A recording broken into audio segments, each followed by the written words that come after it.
Hi everyone. In this video, let's discuss one of the EDC question which was asked in GATE 2021 for electronics and communication students. So a bar of silicon is doped with boron concentration of 10 power 16 per centimeter cube and it is assumed to be fully ionized. It is exposed to light such that the electron hole pairs are generated throughout the volume of the boron at the rate of 10 power 20 per centimeter cube per second. If the recombination lifetime is 100 microseconds and the intrinsic carrier concentration of silicon is 10 power 10 per centimeter cube and it is assuming 100% ionization of boron, then the approximate value of product of steady state electron and hole concentration due to light exposure is.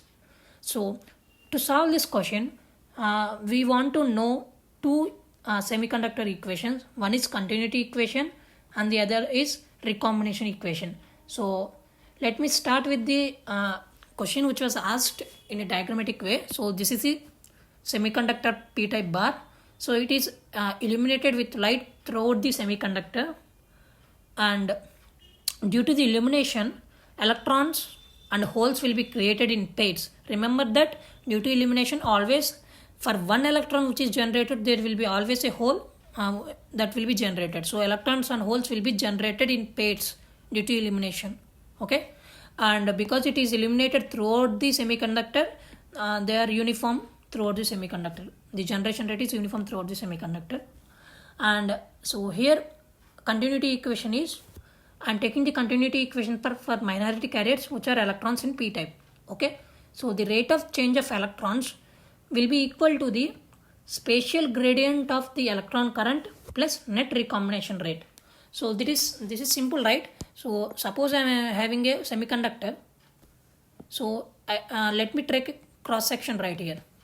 So with respect to time, in this cross section, the change in electron concentration will be due to some electrons and holes can be generated right here.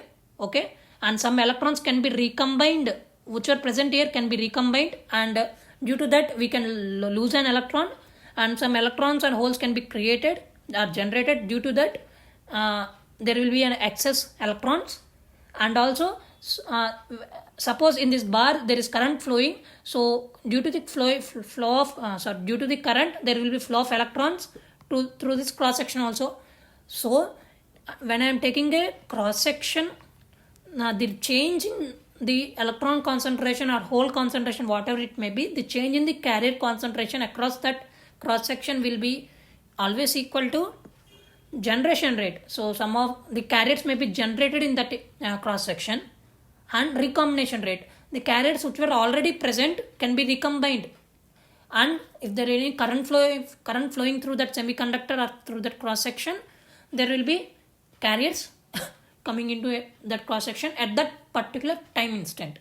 Okay, so that is this simple explanation is given as a mathematical equation. That's it about continuity equation. Okay, dou n by dou t equal to 1 by q into dou j n by dou x plus generation rate minus recombination rate. And we also know that the recombination rate of a minority carriers will be equal to excess minority carrier concentration divided by minority carrier lifetime. And because it is illuminated, as I already said, there will be the electrons and holes will be generated in pairs. So delta n, the excess electrons which were generated due to illumination, will be equal to the excess holes which were generated due to the illumination. So delta n will be equal to delta p. Now what will I be doing is, I will be taking this equation, and because it is given it is a steady state, we want the product in the steady state. So because it's a steady state equation, any time varying processes will be died out. So delta n by delta t will be 0. The time varying processes will not be present in the steady state.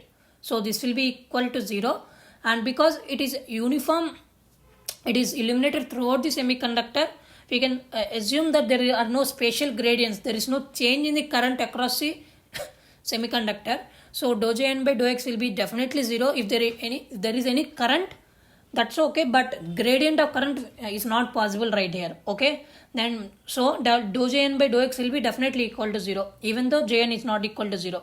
Okay, so these two terms are equal to 0. So I can write 0 equal to 0 plus generation rate minus recombination rate. That implies generation rate equal to recombination rate, and we also know that recombination rate equal to delta n by tau. Okay, then we can get as delta n equal to tau into jn, tau into generation rate. So generation rate is given as 10 power 20. So now here I can write 10 power 20 into recombination lifetime is given as 100 microseconds. Okay, so here I can write 100 microseconds. That implies 10 power 16 per centimeter cube. So the XX electrons which were generated due to the elimination are 10 power 16 per centimeter cube, and this will be definitely equal to excess holes which are generated due to the elimination, because they will be generated in pairs. Okay, so here I will be going to next phase. So delta P is equal to 10 power 16 per centimeter cube. Okay, so these are the excess holes. So what are the total holes present in this semiconductor?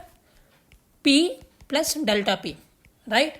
So P is equal to, so here it is given as the boron is 100% ionized.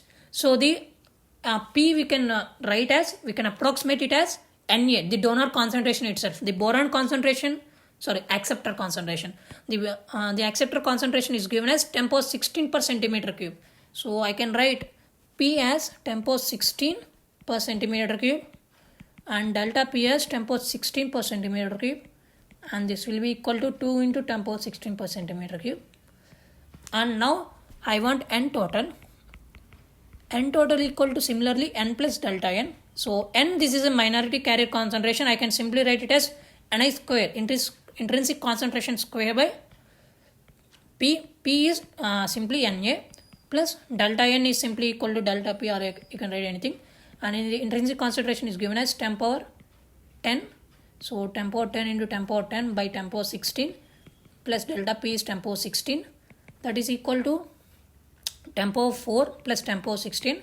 You can simply approximate it as 10 power 16.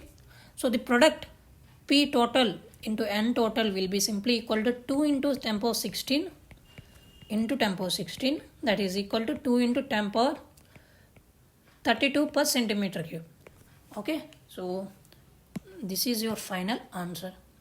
So we have completed the solution for this question, but I would like to give you some points which you should remember to solve these types of questions. So generally we'll be thinking that due to the excess carrier generation, the majority carriers concentration will not be affected. Only the minority carrier concentration will be affected, and that minority carrier concentration will be simply equal to the excess carriers which were generated due to elimination. That's what we'll be thinking. In other words, what I am saying is, we'll be simply taking P total is equal to P and N total is approximately equal to delta N itself. Okay, for this there is no problem. Okay, you can always assume that N total will be definitely equal to delta N. Okay, but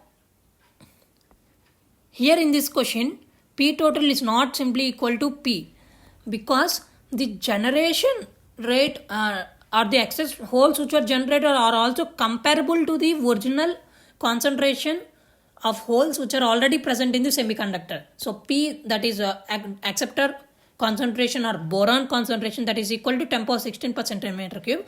But due to the illumination also, we got the excess holes as 10 power 16 only. So you can't neglect this 10 power 16 with respect to this value. Okay, if you simply write P total is equal to P, then P total will be becoming 10 power 16 instead of 2 into 10 power 16. Then your answer will be equal to 10 power 32 only. There will be a missing term of 2. So, but you can see in the options, it is given as 10 power 32 is also given as an option. So, don't do that mistake. So, you simply write P total is equal to P plus delta P, N total equal to N plus delta N. So, according to the values we got for delta N and delta P, and you substitute there, and then finally decide whether I can neglect P and N or delta P and delta N with respect to anything else, and then get the answer. So don't do that such type of silly mistakes in the exam. Okay, thank you guys for that's it for this video.